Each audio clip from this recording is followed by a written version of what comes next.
Hi, and welcome to another Carnivore Coach to Coach. And Raymond has transformed to a much more attractive looking coach this week. So, yeah, Coach Emily, do you want to say hi and give us a little bit of background about you? Oh my goodness, this is so fun to be here. I love the concept of coach to coach. I've seen these happen before, and I've seen just there's something really cool when you put yourself into that position where you're like, hey, let's see what I can do. Let's see what you're doing it publicly. You're in front of everybody. So I just love that you have gone about that. I've been coaching for about a year now, and I have, just an experience of a 51-year-old woman who has tried everything and plus some to stay on top of my health, manage my health, and had phenomenal success with fasting, carnivore. I'm half my size. I used to be 300. I'm in the 150-ish range. A little tweak on that. But carnivore and fasting were phenomenal for me. They just made such the difference. And so being a part of having my enthusiasm for that, so many people came to me and asked me questions about my journey. So I just decided I want to go ahead and share this journey and help people as much as I possibly can.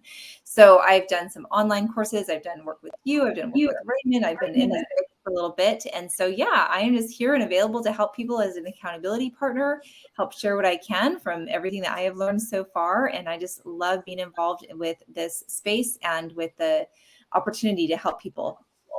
Brilliant. Okay, so now what I'm going to do, I'm going to just share some of the pictures from this week and some of the bits and pieces I sent you for your comments and enjoyment. So let me just go on to the signal.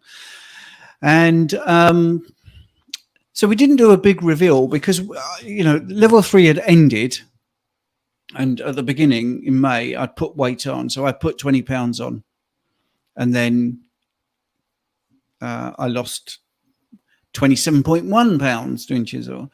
But my body composition is not where I want it to be yet. Okay. Not at all. So I'm going to carry on. But that's really interesting because before I put the weight on, I was quite happy with my body composition. So it just shows it's very dynamic.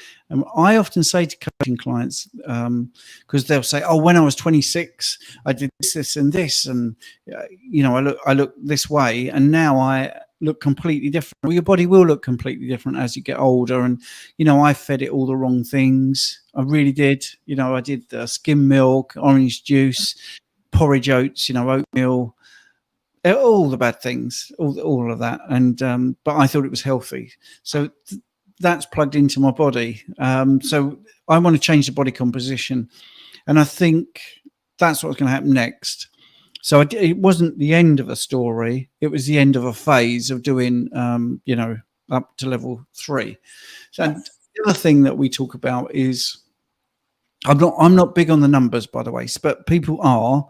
They like the glucose, they like the ketones readings. So I did do that. So this was at 6:51 a.m. and my dawn phenomena was 5.5. So that's about 100 in American money, and my ketones were 0.9. So I was in a very low level of ketosis, very low, and I gained weight. Mm-hmm. So that is reflecting there on that little leap there. And then obviously I've lost it again afterwards. So you don't have to, if you're in ketosis, you can still gain weight. Sure. That's what happens. And if you can still lose weight when you're not in ketosis. And you stole my thunder, because the next day when I've lost that weight, there I am. Very high level of glucose, very low level of ketones, and I'd lost 0.7 pounds overnight. Now, this could be a bit like the Dave Feldman cholesterol LDL thing, where maybe there's a 3-day lag or something. Oh, yeah.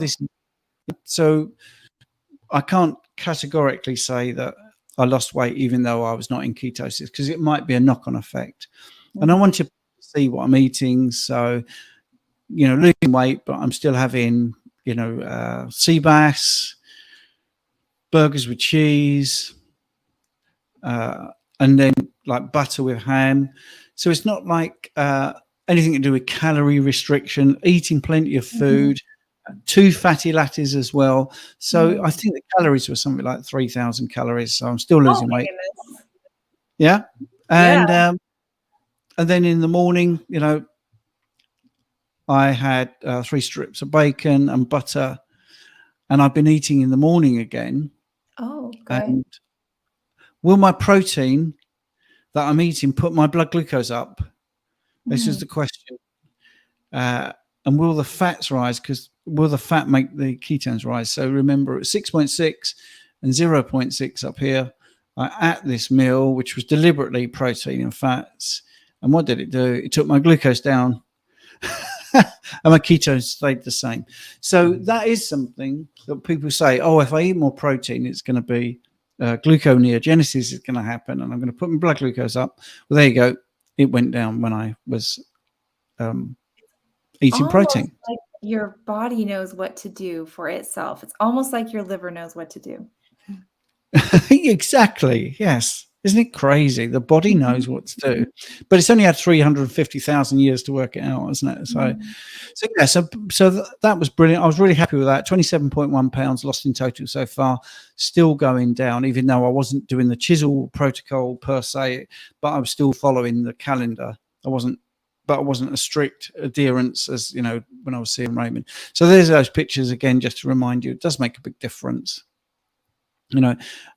Interesting, I thought, even though I'd put on weight, you could still see abs and stuff like that, but I'm not happy with how I looked. But anyway, then there were some snacks here. So I think I've pretty much got to where I wanted to be. And again, like food examples.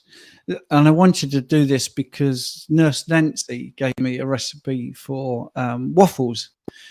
Oh, well, this is the recipe, but not for waffles. We did it as a pancake. So that's 4 eggs and grated mozzarella and nothing else.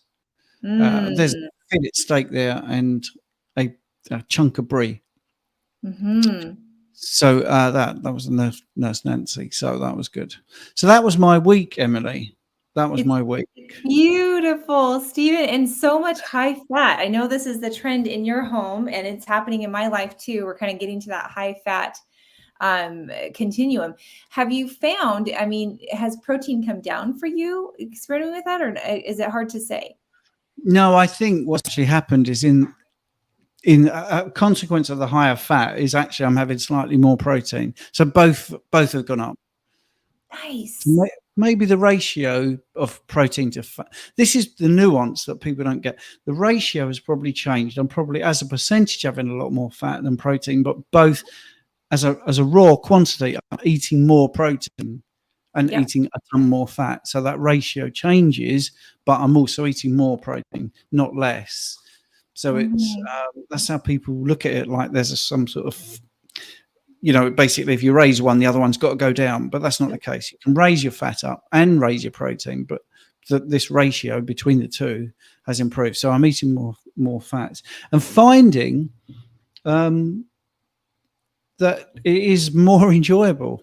I'm just enjoying like the fish dishes. I just love like cutting off a bit of fish and a little bit of butter, and it just tastes absolutely amazing. Cooking in butter and the snacks. So like we talked about cured meat in the meeting just now.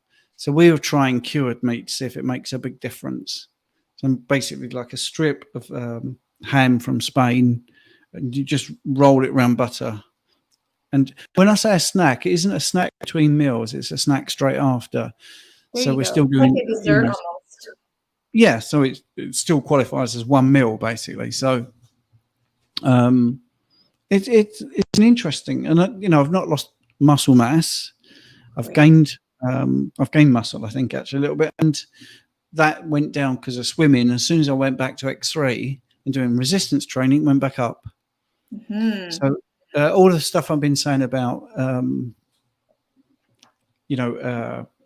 endurance training not being good for muscle mass has borne out.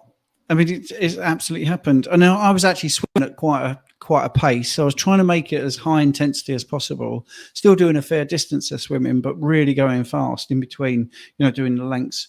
So it was like high intensity interval training in the pool.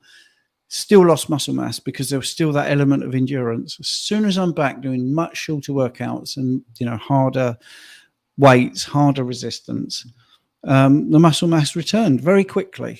So Extremely fast. yeah, people want to be good swimmers, go and swim. If you want to be good runners, go and run. There's no problem with that. But if you want muscle mass, you do have to resistance train. Beautiful, beautiful. Mm. So moving forward, tell me what your plans are. What are you thinking about this month? What are you thinking about? Chisel, fasting, feasting. How's this gonna unravel for you? How's this gonna be? Well, one of the good things about Chisel is it's really well designed, because you try most things and then you can look back and think, you know, if I stop following Chisel, what have I taken from it? And the biggest thing for me was OMAD, because I was not interested. 1 meal a day, just for people that don't know what OMAD is, because we get pulled up. I get direct messages saying, don't understand all the terminology. So OMAD is 1 meal a day. And I suppose logically, you're fasting for sort of 23 hours, 22 hours. That's the other way of looking at it. And that was not in my life at all. It's not something that appealed to me at all.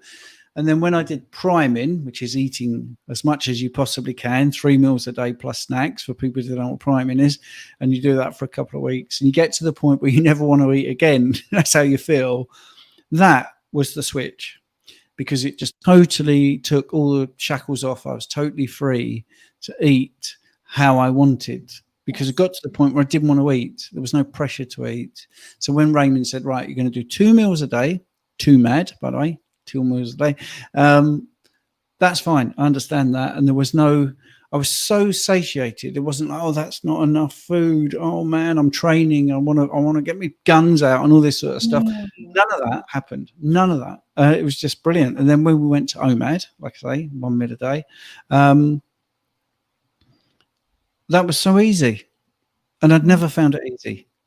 So in answer to your question, I think I'm going to land on OMAD as a thing after Chisel, but I'm still trying to follow the calendar a bit, so it makes sense to do this. But I think even if I went off piste and just did what I can do, I'm going to send you, if you don't mind, because I'm hoping you're all right for next week, you know, the regular food, and we can talk about food.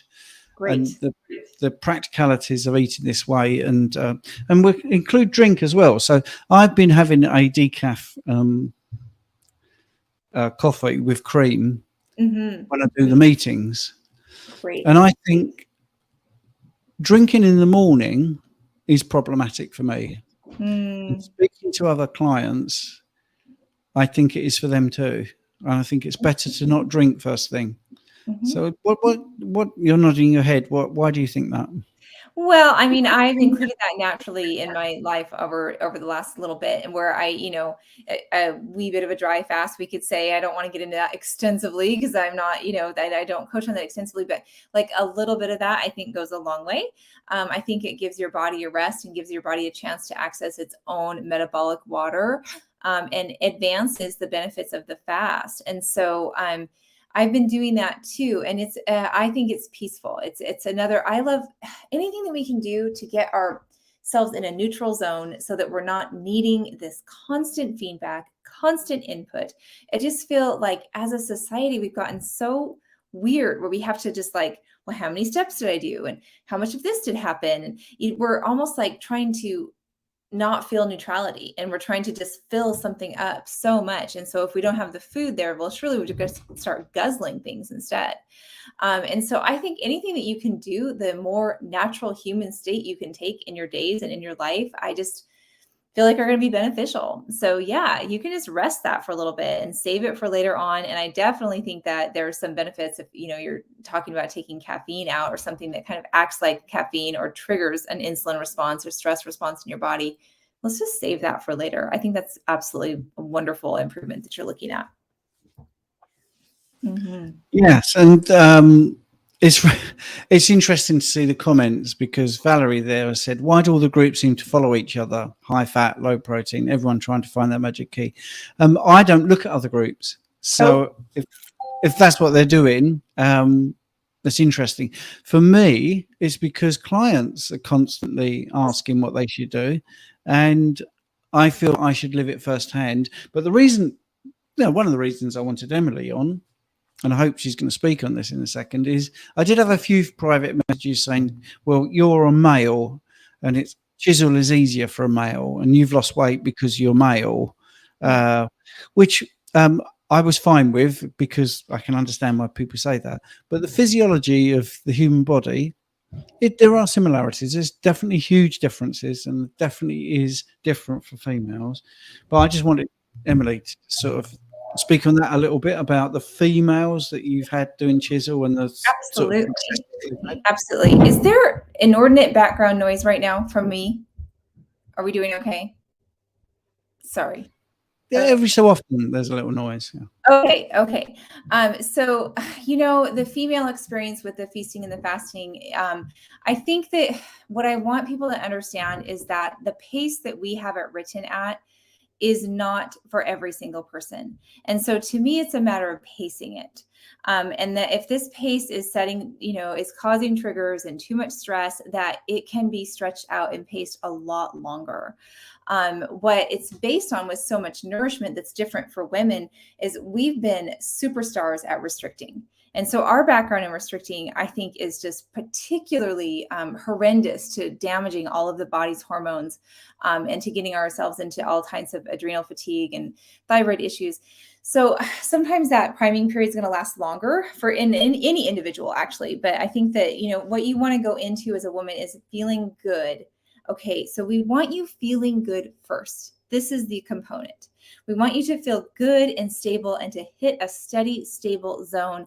Then you can start gradually working into the patterns and the schedules.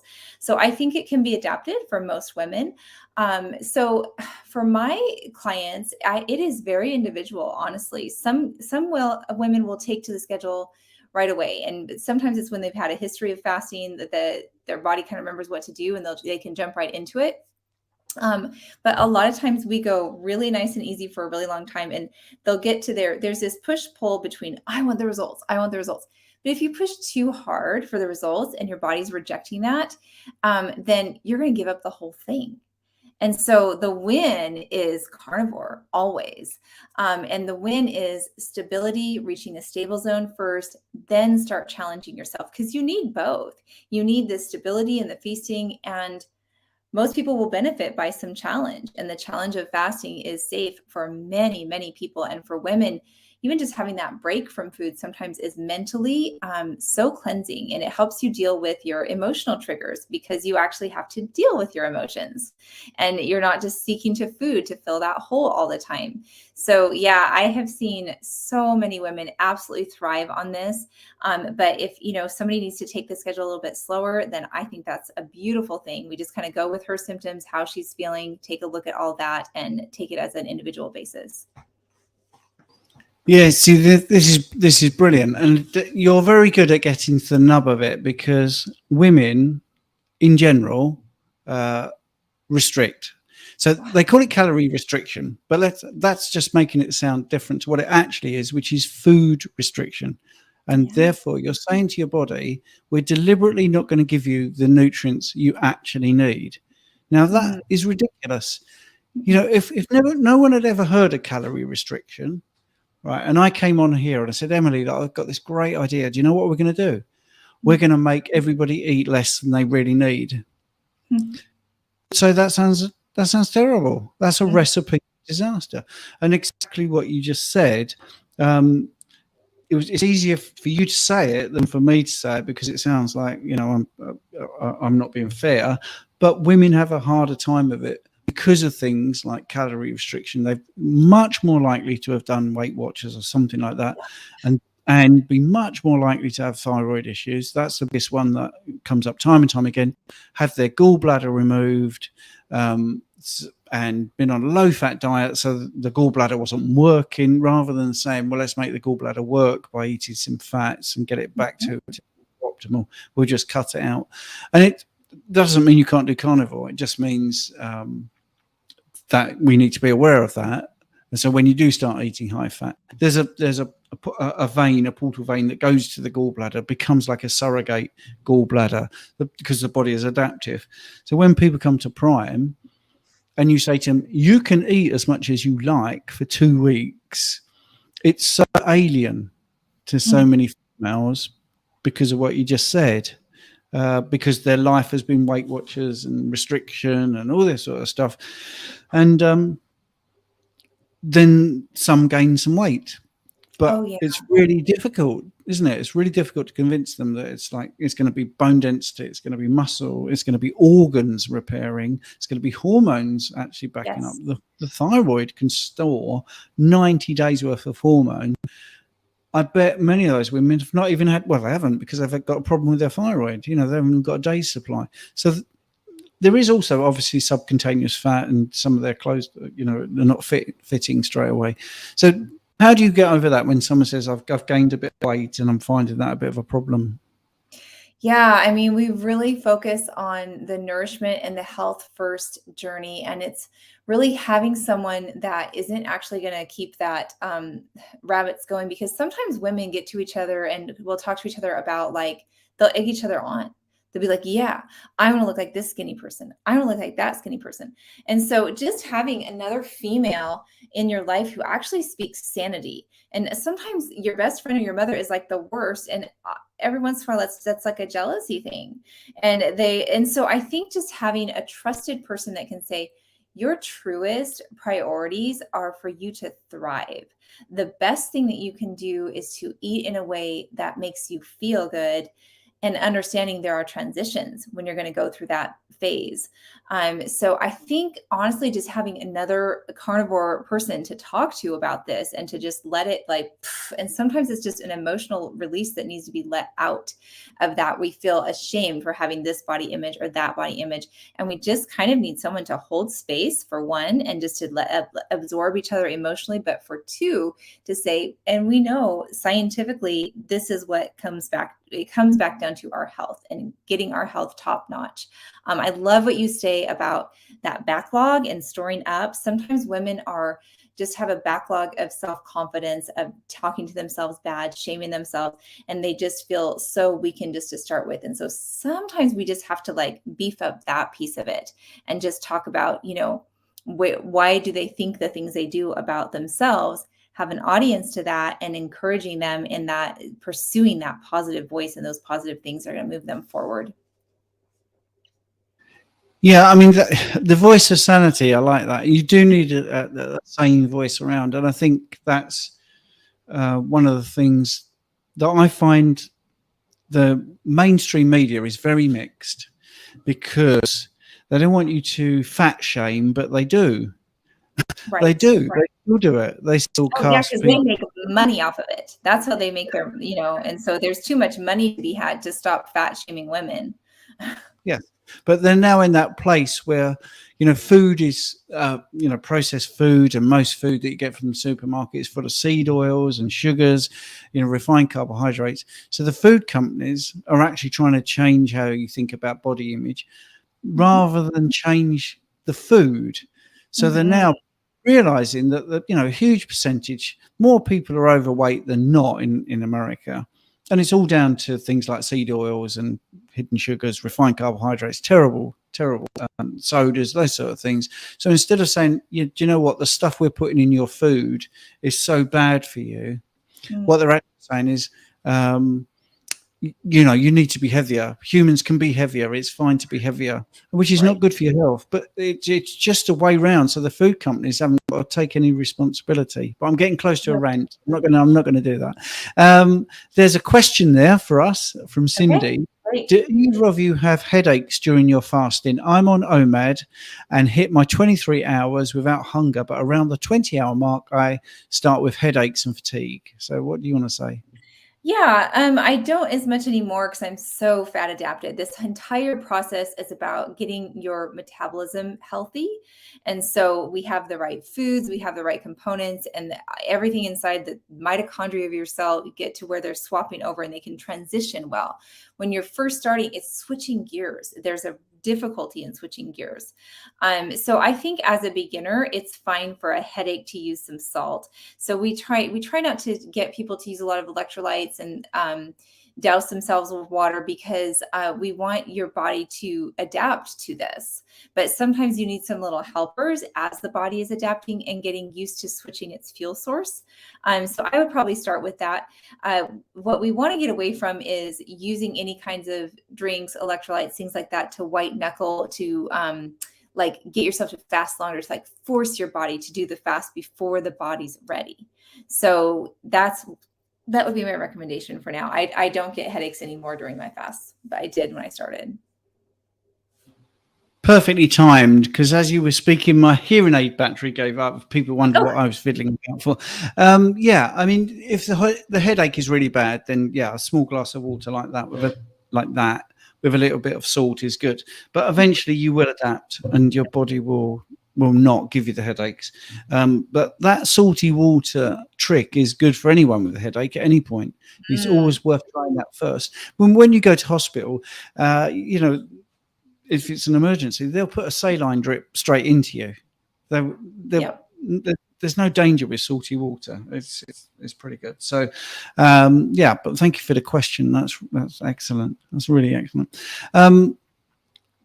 I actually, the absence of things like headaches, you don't notice the absence of something. If you've got a pain in the shoulder, you notice it. But when it goes, you don't go the next day, oh, there's no pain there. And the next day, there's no pain there. It just, you don't think about it. So I can't remember the last time I had a headache when I did OMAD or when I fasted. But I know I probably did when I first did it a couple of times, but that's way back, maybe like 3 years ago. So once you've been doing carnivore for a long time and you are fat adapted, those sort of things definitely don't happen that much. And when I did a 72-hour fast after not doing a long-term fast for a long time, literally I got to 72 hours and I could have gone longer, could have gone much longer. So it's a sweet spot, that 72. I do want to ask you, Stephen, are you do you know what your schedule is this next week until we meet again for your fast, or have you determined that, or is that set yet? Not really. I mean, I'm thinking, strangely enough, of Cindy mentioning that, of doing OMADs for a week. Just it's, to be honest, I mean, for 15 weeks, Raymond's heard me mention my Open University and my assignments. Well, you know, thanks to some really good support, I've been able to get that really done and dusted pretty much. And I've done 85% of it. So I've got 15% left. That's going to be done in August. And I really want a good run of carnivore, doing a chisel type protocol with no stress or not that stress in my life, because it definitely in May, June, July, where I lost 0.2 pounds in the whole of July. That was all down to the fact I was researching, and I was actually finishing the other module. So I had 2 modules I was doing, you know, concurrently, and it was too much for me. And but it was interesting because that proved to me that stress keeps weight on you. Absolutely. Oh, yeah. No kidding. Of all of your biohacks, you didn't intend to add that biohack to your list, did you? No, because and what's interesting is, you know, none of it was nuanced. There was no weighing of anything. One of the months I was priming for 2 weeks, others I was not priming, you know, so there was no fasting in one of the months, and I lost, you know, 8 pounds in 1 month, 10.4 in another, and now I'm at 8 something in August. Very interesting. And right in the middle of that, 0.2. So I wasn't doing anything really different around that terrible month, but I knew I was stressed. Absolutely knew I was stressed. You bet. And it locks it up. It locks the fat up. When you're stressed, it just won't let it go, right? Yeah, it doesn't want to let anything go. Absolutely.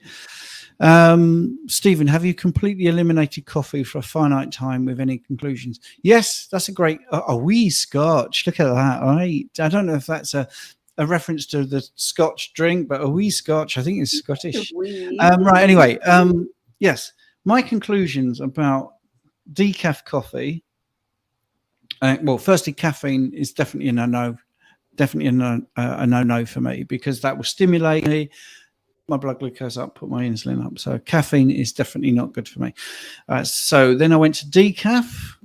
That's much better, but still problematic if I have it first thing in the morning. So I try to not have coffee or caffeinated or decaf either. I try to not have those at all in the morning at all, if I can. And I know that's a ritual for most people that love coffee, is that early morning coffee. I totally get it. But for my body composition, if I have coffee in the morning, so I've had coffee in the morning for the last, this weekend, basically, because I was writing a big part of my final assignment. And I definitely feel my body composition, even in 3 days, has got a bit more sort of blobby, for want of a better word. So I think leaving the drink for as long as possible is good, or having an alternative drink. So even a fatty latte, which is a lot of fat, hot water, a little bit of salt, a little bit of vanilla extract, is preferable to the coffee. Definitely. There's something about the coffee. It could be the cream, you see. That's the other thing. So because the fast latte, you don't put the cream in. That's just butter for your fat. Butter fat's different than cream fat. Yes, absolutely, yeah. So it might have been for me, Nancy, it might have been the cream, the heavy whipping cream. So that's my conclusions. And also I feel once I've drunk that, so I don't think it's decaf per se that's a problem. It's then what happens, because I then want to eat. Yes, agreed. That's less time that we got in our fasting zone, and that's less leaning. Fasting in itself is kind of like a cleanse. And so anything that you bring into that, obviously it breaks the fast and it interrupts the cleanse that you had going. And I think that, as you get more and more experienced, and I know you've experienced this already, you get buzzy in the fast, and fasting becomes kind of like a high that you look forward to. And so, yeah, I think that's great. Just kind of ride that and go with that. If that's feeling good, stay in that zone and keep don't interrupt it. Yeah. I don't know if you're checking out the comments. So V Scott has put, and 2 egg yolks. My fatty lattes are a change to Coach Cherishes. Coach Cherish is the brains behind the fatty lattes. Absolutely. She really is the person there. And I tried it without the egg yolks, purely because we'd run out of eggs. And I just liked it with butter, water, salt, and vanilla extract. But yes, so I'm surrounded by these geniuses. It's brilliant. It's really good. And Nancy there is saying, so decaf black is okay. So I reckon that would be okay. But for me, it does also trigger wanting to eat. So my OMAD, it would be very difficult to eat that early. Because I would then want to eat later, I'm sure of it. So for me, that was a problem. I think it was either the heavy whipping cream, the trip into pushing me to then want to eat, because I've had that nice coffee. It's like these little slippery slope items, like this item leads to this item, leads to this item, which kind of goes back to sometimes a fast of just nothing. Just keeping it really clear can clear your head, can clear your day, can clear your thought processes. So it's individual, and there's not like exact rules about this, but I leave it out. Yeah, and that's the thing. We're all individuals, and I think anyone that can have a decaf coffee first thing in the morning and it not trigger any desire to eat, then fill your boots, do it. And this is the thing. The whole point of this live stream was to just talk. I'm aware that we're talking, but we're also talking to other people who are listening in and asking questions. So like V Scott's come back and said the 2 egg yolks adds extra fat, and that's really good, for the fatty latte. But for me, it wasn't really what I was trying to do. And look at this. We've got Lark from Australia.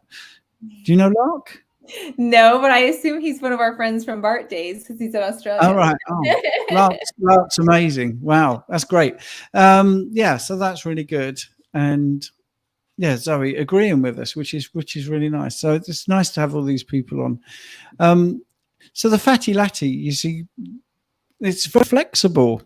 I know Jane has it with the egg yolks because she's doing the high fat for the menopause. So lots of different ways of doing this. Right. So that's our half hour. There we are. Beautiful. Yeah. Thank you for the update, Stephen. We all want to know. We're all just curious, and thank you for showing us your body recomp. You know, that's a brave, bold move. And we do appreciate that.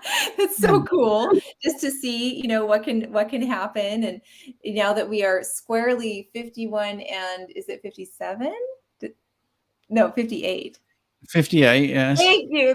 58. Now that we are squarely at our correct ages, this is really encouraging for people to see and to see what this happens with you taking on this fasting and the feasting.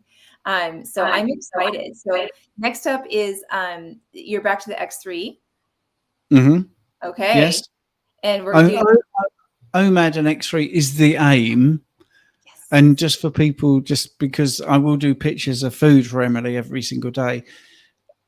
One meal you can eat as much as you like within about a 2-hour window. Yeah. So if I have like a couple of pieces of sea bass and then 20 minutes later I have some fillet steak and then maybe 20 minutes later I have a fatty latte and some ham with butter, that still counts as one meal because I'm having 22 hours where I'm not eating. Mm-hmm. And we'll see what happens with my body composition. Monday and Tuesday might be because it's the final part of my assignment. We'll see how we go. But that's the other thing. Everyone that's doing this with us and the people we coach have busy, stressful lives. So yes, don't we? Yes, this is so true. And there's only so many decisions you can make for yourself, but you're doing OMAD, you're doing Carnivore, best decision ever. And you are doing with this in conjunction with your workouts. And yeah, this is where it's at. When you're setting up your goals for the week, you guys, don't do 12 goals. Like, let's keep like 3, 4, just some basics. And this is how you build these strings together week after week and month after month to feel your best and to have your best health. So awesome. Yes. Yes. And Sophia there says oats are the fake healthy food. Porridge is promoted as healthy. Absolutely. But there's in the dictionary, the first guy to do the dictionary, Dr. Johnson in the UK, he was allowed to do his own definitions. Imagine that, you know, you're doing the first dictionary, so you do your own definitions. And when it got to oats, it said a staple food for the Scottish, but for the English to feed their horses. Something like that, you know. So it's brilliant. Imagine that. We'd have to do definitions for every word. But anyway, that's brilliant. So that's my plan. OMAD, X3, and pictures for you so you know what's going on. I gotta see it. We're going to use Signal Livestream just for this. You got okay, so gotcha. Yeah, brilliant. Emily, thank you so much. Do you want to say anything to end with? Oh, no, this is really fun. I'm just happy to be here. I love working with you, coaching with you. I'll be teaching the fasting class with Raymond here in a couple hours. And so we'll have a lot of fun with that, more talk about that, and just Carnivore on. Just thank you so much for having me. It's absolutely wonderful. Brilliant. Mm-hmm. Cheers. Bye, Emily. Bye. I suppose I should say bye to everybody who's watched it on YouTube as well. So bye-bye.